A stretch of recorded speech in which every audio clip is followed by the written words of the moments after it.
আসসালামু আলাইকুম দর্শক মণ্ডলী, ভালো আছেন? যে যেখানে আছেন ভালো থাকেন সেটাই কামনা করি।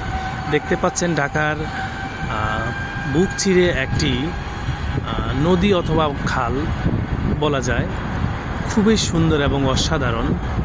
পানি যদি আমি আপনাদেরকে একটু দেখাই, এত পরিষ্কার এবং এত সুন্দর। এই ঢাকার বুকে এত সুন্দর পানি পাওয়া আসলেই মানে বলার মতো না। দেখতে পাচ্ছেন নিচে মাটি পর্যন্ত দেখা যাচ্ছে, এত সুন্দর পানি। আর মূলত এই পানিগুলো সম্ভবত কচুরি পানার কারণে পানিগুলো সবচেয়ে পরিষ্কার এবং সুন্দর দেখায়। এটি একটি মুরব্বীদের ধারণা, আমার জানা নেই।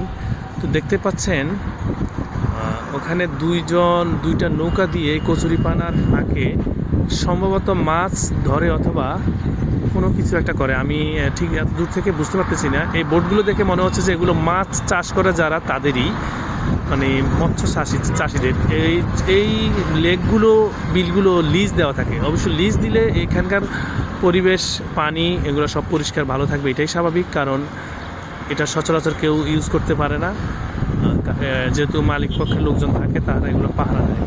তো যদি দেখতে চান দিয়াবাড়ি মেট্রো রেল স্টেশনের পাশেই এসে দেখে যাবেন, ফ্যামিলি নিয়ে ঘুরতে আসবেন, অনেক ভালো লাগবে। অসাধারণ সুন্দর একটি জায়গা, মন জুড়িয়ে যাবে। এটার পাশে বসার জন্য লেক আছে, সুন্দর সুন্দর সরকারিভাবে বেঞ্চ করে দেওয়া হয়েছে, টুল বা বেঞ্চ বা বসার জায়গা। সেখানে বসে বিশ্রাম নিতে পারবেন বিকেলবেলায়।